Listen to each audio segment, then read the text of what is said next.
নমস্কাৰ বন্ধু বান্ধৱীসকল, আজি মই কৰা এটা টুৰ অসমৰ এখন খুব ধুনীয়া জিলা, মনোৰম ঠাই ডিমা হাছাও জিলাৰ উমৰাংচুত। সঁচাকৈ ইমান অপূৰ্ব, ইমান সুন্দৰ, কেনেকুৱা ঠাইলৈ আমি আহিছোঁ আৰু সেই ঠাইখনৰ বিষয়ে আপোনালোকক মই জনাবলৈ বিচাৰিছোঁ। কিয়নো এই ঠাইখন যে আমাৰ অসমৰ ডিমা হাছাও জিলাত আছে, চাওকচোন ইমান ধুনীয়া। আপোনালোকে যদি এবাৰ আহে অনুভৱ কৰিব পাৰিব যে শ্বিলং, চেৰাপুঞ্জী যোনলৈকে নাযাওক কিয় এই ঠাইখনৰ কথা আপোনাৰ মনত থাকিব। চাওকচোন পানীৰ ৰং কেনেকুৱা নীলা, দেখিছেনে? কেনেকৈ আমাৰ যে কপিলিখন এয়া দেখিছেনে? কিমান ধুনীয়া প্ৰাকৃতিক মনোৰম সৌন্দৰ্য। আহিয়ে দেখিলোঁ যেন ৰেম্প, এয়া চাওকচোন। আমি যেনেকৈ মন্ত্ৰী MLA কোনোবা এক্ট্ৰেছ আহিলে ৰেম্প বনাই দিওঁ মঞ্চত, ঠিক তেনেকৈ প্ৰকৃতিয়ে কেনেধৰণৰ ৰেম্প বনাইছে। ময়ো তেনেকৈ ৰেম্পটোলৈ আগবাঢ়ি গৈছিলোঁ। খুব আনন্দ লাগিছিল। ফিৰফিৰি এজাক বতাহ আছিল, মনটো আৰু দেহটো শীতল কৰি দিছিল। ঘূৰি ঘূৰি সকলোলৈকে চাইছিলোঁ আৰু গৈছিলোঁ। আমি খুব সোনকালে পাইছিলোঁগৈ। এতিয়া পানীখিনি চাওকচোন কিমান ধুনীয়া, দেখিছেনে? সিফালে হয়তো পাহাৰ, এই যে দেখিছে এইটো পাহাৰ, আৰু এই দেখিছেনে পানীখিনি ইমান নিৰ্মল আৰু ইমান কিবা যেন শান্ত এখন সাগৰ, শান্ত এটা যেন হ্ৰদ, তেনেকুৱা অনুভৱ হৈছিল। ইয়াতে বটিঙৰ ছিষ্টেমো আছে। আমি চাই লৈছিলোঁ প্ৰথমতে গোটেইখন ঘূৰি চাইছিলোঁ। আপোনালোকেও যদি আহে নহয়, গাড়ী ৰখাই গোটেইখন আপোনালোকে ঘূৰিবচোন, খোজকাঢ়িব, ইমান ভাল লাগিব আপোনালোকৰ মনটো আৰু দেহটো ইমান শীতল হ'ব। গ্ৰীষ্মৰ দিনত আহিব।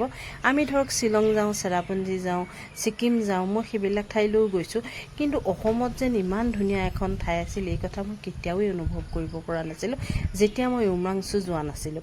এইটো চাওকচোন ৰেম্পটো কি ধুনীয়া। সিফালেও পানী আছে জানেনে? এইটো ৰেম্প আপোনালোকৰ। এয়া দেখিছেনে কোনোবা ল'ৰাই বাইক বটিং কৰি আছে। খুব তাত এজন যায়, ড্ৰাইভাৰ যায় লগত, কেতিয়াবা নিজেও চলাব পাৰে। মোৰ ল'ৰাই আকৌ ঠেহ পাতি আছে যে সি নিজেহে চলাব। নিজে চলালে 2000 টকা লাগে দেই, আৰু যদি ড্ৰাইভাৰে চলাই তোমাক উঠাই নিয়ে তেনেহ'লে 500 টকাত হয়। কিন্তু মোৰ ল'ৰাই খুব ঠেহ ধৰি আছিলে, সেইকণ মই দেখুৱাই লৈছোঁ। সি প্ৰথমতে ঘূৰিছিলে আৰু বহুত সময়, এই দেখিছেনে? ভয় লাগিছিল। মই যেন সি এনেকৈ চলাই থাকোঁতে কিমানবাৰ ভগৱানক মাতিছিলোঁ, লাখৰ ওপৰত মই ভগৱানক মাতিছিলোঁ, কাৰণ গম পাইছিলোঁ এই ঠাইডোখৰ এই যিটো সাগৰৰ দৰে, হ্ৰদৰ দৰে, বিলৰ দৰে যিখিনি বহুত সুগভীৰ আছিল, আৰু খুব সুগভীৰ হোৱাৰ কাৰণেই পানীৰ ৰংবিলাক নীলা হৈছিল। এইটো ৰেম্প চাওকচোন কিমান ধুনীয়া লাগিছে। ইয়াত দেখিছেনে? মোৰ ছোৱালী, ল'ৰা আৰু মানুহবিলাক লাহে লাহে আহি, আমি খুব সোনকালে গৈ পাইছিলোঁ, 8:30 মান বজাত। তাৰ পাছতে মানুহবিলাক জোৰা আহিবলৈ লৈছিল। ইমান এটা প্ৰাকৃতিক সৌন্দৰ্য। যাই পাওঁতে এচাতি বতাহো আহিছিল, চিকচিৰিককৈ দেখিছেনে? ভাবিছিলোঁ ভালকৈ চোৱা নহ'ব নেকি, তাৰ পাছত যেনিবা বৰষুণ যাক গুচি গ'লগৈ আৰু আমি খুব সুন্দৰকৈ উপভোগ কৰিলোঁ। ইয়াতে আপোনালোকে গ্ৰীষ্মৰ বন্ধত হওক বা মন কেতিয়াবা বেয়া লাগি থাকিলে হওক, লংকাৰ, এই দুটা মোৰ ল'ৰা ছোৱালী দেখিছে, সিহঁত একেবাৰে আত্মবিভোৰ হৈ গৈছে, ইটোৱে সিটোক ফটো তুলিছে, একদম সাগৰৰ পাৰৰ দৰে অনুভৱ হৈছে। এইফালেও ঘূৰি ফুৰিছে মাক দেউতাকহঁতৰ লগত ল'ৰা ছোৱালীবিলাকে। খুব ধুনীয়া এটা অনুভৱ আপোনাৰ। এয়া মানুহবিলাক আহি পাই গৈছে। এই ওপৰত যে পতাকাবিলাক থৈছে দেখিছে? বতাহৰ বেগটো চাবৰ কাৰণে থয়, বতাহটো বলি আছে। আৰু এয়া হৈছে লাইফ জেকেট।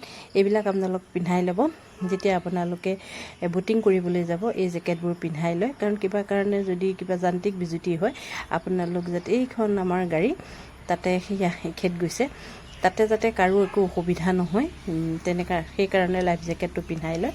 আমিও তেনেকৈ এইটো এটা ৰেম্প চাওকচোন, প্ৰায় 3টামান ৰেম্প মই পালোঁ। এয়া জেকেটবিলাক ওলোমাই থৈছে। পানীৰ ৰংটো চাওকচোন কিমান ধুনীয়া, সুন্দৰ নীলা পানী, দেখিছে? ব্লু ৱাটাৰ, চাওকচোন কিমান, মনটো যে কিমান শান্তি হৈছে নহয়। এই কেনেকুৱা যেন অনুভৱ কৰিছোঁ নহয়। কিছু ল'ৰাই সেই বাইক লৈও আহিছে। আপোনালোকে কেতিয়াবা যদি বিচাৰে তেনেহ'লে উমৰাংচু আহিব, ডিমা হাছাও জিলা আহিব, আহি পেলাই আপোনালোকে এনেদৰে এই ঠাইখন চাবলৈ আহিব। পাহাৰৰ মাজত এটা হ্ৰদ, কপিলি বান্ধ যিটো উমৰাংচু আছে যে, সেই বান্ধটো এয়া দেখিছে ল'ৰাটোৱে যেতিয়া এনেকৈ ঘূৰিছিল নহয়, মই যেন ভগৱানক কিমান লাখবাৰ মাতিছিলোঁ, প্ৰভু তুমি মোৰ ল'ৰাটোক চাই থাকা, প্ৰভু তুমি মোৰ ল'ৰাটোক চাই থাকা। দেউতাকে ভয়তে গৈ সিফালে আছিলগৈ। মই আৰু ভগৱানক কিমান মাতিছোঁ আৰু ভগৱানেহে জানে। আৰু ভগৱানে চাগে ভাবিছে এইজনীয়েনো ইমান মাতিব লাগেনে, কিয় জানেনে? ভয় লাগে, বহুত ভয় লাগিছিল। সি চাওকচোন কিমান স্পীডত গৈছে। ড্ৰাইভাৰজন আছে লগত, ভয় সেইকাৰণে কম হৈছে যদিও মই ঈশ্বৰক বহুত মাতিছোঁ। ঈশ্বৰক কৈছোঁ, প্ৰভু তুমি চাই থাকা, প্ৰভু তুমি মোৰ ল'ৰাটো চাই থাকা। তেনেকৈ কৈছিলোঁ। আৰু উশাহটো মোৰ মানে স্তব্ধ হৈ থকাৰ দৰে আছিল সেইখিনি সময়ত, সি যেতিয়ালৈকে মানে ব'টিং কৰি আছিলে। যা হওক, এইটো এটা ৰেম দেখিছে, খুব ধুনীয়া। আপোনালোকে গ'লে এই ৰেমবিলাকৰ মাজেৰে দুইফালে চাব পাৰে। পানীৰ ৰং চাওক, সেউজীয়া। আৰু সেইদিনা ৰ'দটো নাছিলে, ৰ'দটো নথকাৰ কাৰণে পানীখিনিৰ উজ্জ্বলতা, সেই নীলা হেৰিটো অলপ কমকৈ দেখা গৈছিল নেকি চাগৈ। কিন্তু মানে তথাপি অনুমান কৰিব পাৰে পানীটো ইয়াতকৈও বহুত গভীৰ নীলা। খুব ভাল লাগিলে, খুবেই ভাল পালোঁ, খুব ভাল লাগিলে। আপোনালোক যাব আৰু চাব। মানে আমাৰ অসমতে মই চৰকাৰলৈও এটা অনুৰোধ জনাম, ইমান ধুনীয়া পৰ্যটনস্থলী আছে। এইজনী মোৰ ছোৱালী চাওক, আৰু ইয়াৰ দেউতাক পুতেকক। হেল্ল', চাওকচোন কি ধুনীয়া পানীৰ ঢৌ। গৰমৰ দিনত এই সাগৰৰ বতাহে আপোনাৰ দেহ মন শীতল কৰিব। আপুনি শ্বিলং চেৰাপুঞ্জী যোৱাৰ উপৰিও উমৰাংচুলৈও যাবচোন এপাক। আমি গৈ কিন্তু খুবেই ভাল পালোঁ, খুব শান্তি লাগিল। আৰু সেইদিনা বতৰটো অকণ ডাৱৰীয়া নিচিনাকৈ আছিল, ৰিব মলয়া বতাহ বলি আছিলে। অনুভৱবোৰ কৈ শেষ কৰিব নোৱাৰোঁ, তথাপি আপোনালোকক কাৰণে যুগুতাই দিছোঁ। আপোনালোকে যাব উমৰাংচু গল্ফ ফিল্ড বুলি কয়। খুব এটা ভাল প্ৰাকৃতিক পৰিৱেশ। আমি ব'টিং কৰিছিলোঁ, এইখিনি সময়ত আমি ব'টিঙত গৈছিলোঁ। আমাৰ লগত আৰু এটা পৰিয়াল গৈছিলে, 10জন গৈ যাব পাৰে। তেখেতসকলৰ 5জন আছিল, আমাৰ 5জন আছিল। তেখেতসকলৰ 4জন, আমাৰ 5জন আছিলে। খুব ভাল লাগিছিলে। চাওকচোন কিমান ধুনীয়া। আপোনালোকে গ'লে ব'টিং কৰিবলৈ নাপাহৰিব দেই, ব'টিং কৰিবই।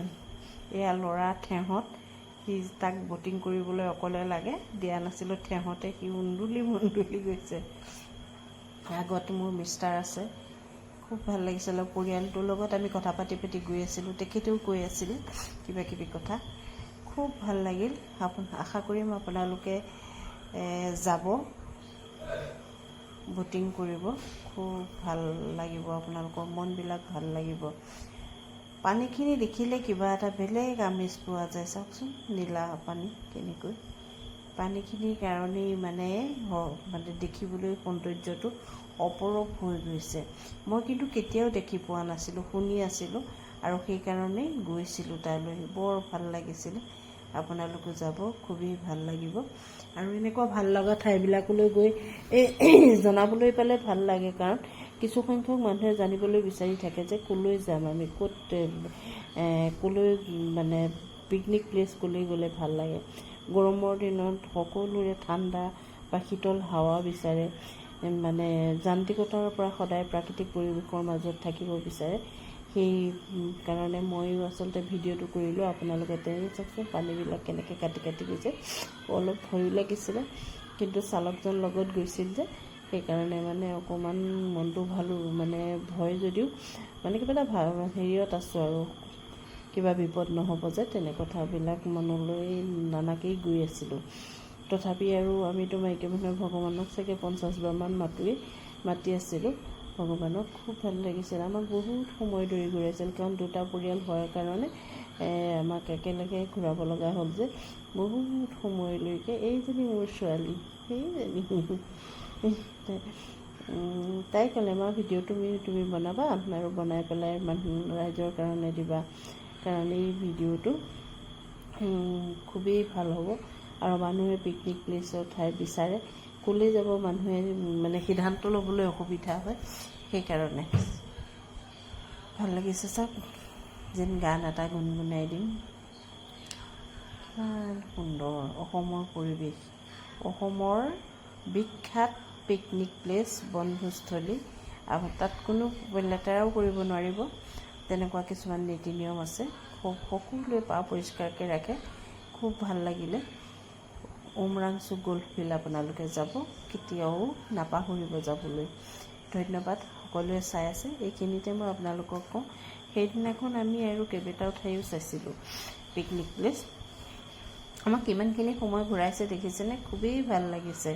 এনেদৰে আমি ঘূৰি ঘূৰি ঘূৰি ঘূৰি মনটো কিমান আচলতে সঁচাই ঘৰৰ সকলো যান্ত্ৰিকতাৰ পৰা শেষ কৰি আচলতে গ'লে সকলোৰে মনবিলাক ভাল লাগে। তেনেদৰে আমাৰো মনবিলাক খুবেই ভাল লাগিছিল। ধন্যবাদ। সকলোৱে কুশলে থাকক, ভালে থাকক। আৰু উমৰাংচু যাব আপোনালোকে, যাবলৈ হ'লে নগাঁৱৰ পৰা লংকা আহিব লাগিব। তাৰপিছতে আপোনাৰ লংকা মেপত উলিয়াই ল'ব, ধুনীয়াকৈ গৈ পাই যাবগৈ। লংকা দি পাৰ হৈ গৈ ধুনীয়াকৈ যাব পাৰি। ৰাস্তাও ভাল, পৰিৱেশো ভাল, নিৰ্জনতা, হাই হুলস্থুল নাই। বাটতে আমি এজাক বান্দৰ দেখা পাই, এয়া মোৰ মা এয়া দেখিছে মোৰ মা, মোৰ বৰ ফূৰ্তি, জীয়েকে ফুৰাবলৈ নিছে যে খুব ফূৰ্তি, ক'বলৈ বাকী নাই। খুব ভাল পায় ফুৰি, খুব ভাল পায় গাড়ীত উঠি ভাল পায়, আৰু জোঁৱায়েকৰ লগত গৈ খুব ভাল পায়। সকলোকে চাওক, আমি নামিম আৰু ফটো শ্বুট লৈছিলোঁ অকণমান, ধুই দেখিছিল আমি। এতিয়া চাব, এইয়া মোৰ ল'ৰা ৰ'দ চাওক, এতিয়া সি বটিং কৰিব ধুনীয়াকৈ।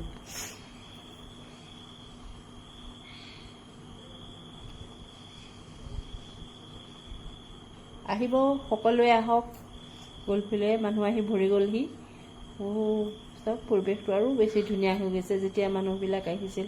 আমি অচিনাকি মানুহৰ লগতো কথা বতৰা পাতিছিলোঁ, তেখেতসকলেও কথা পাতিবলৈ মন মেলিছিলে। মানুহে সকলোৱে মানে এটা পৰিৱেশত থাকিবলৈ ভাল পায়, আৰু প্ৰাকৃতিক পৰিৱেশৰ মাজত মনবিলাক নিৰ্মল হৈ উঠে। চাওকচোন পানীৰ ঢৌ।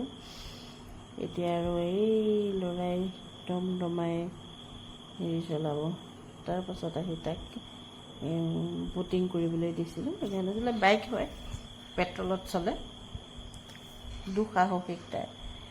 সি সৰুতেও বৰ সাহসী আছিলে। প্ৰথমতে আমি 2 বছৰ 3 বছৰীয়া হেৰিয়ত আমি লৈ গৈছিলোঁ চিৰিয়াখানালৈও। সিমান দৌৰিলেও ইমান দৌৰিছে, দৌৰি দৌৰি দৌৰি এয়া আমি উভতি আহিছোঁ, আৰু আমি উভতি গুচি আহিলোঁ। সকলোকে বাই বাই, সকলোৱে চাই থকাৰ বাবে বহুত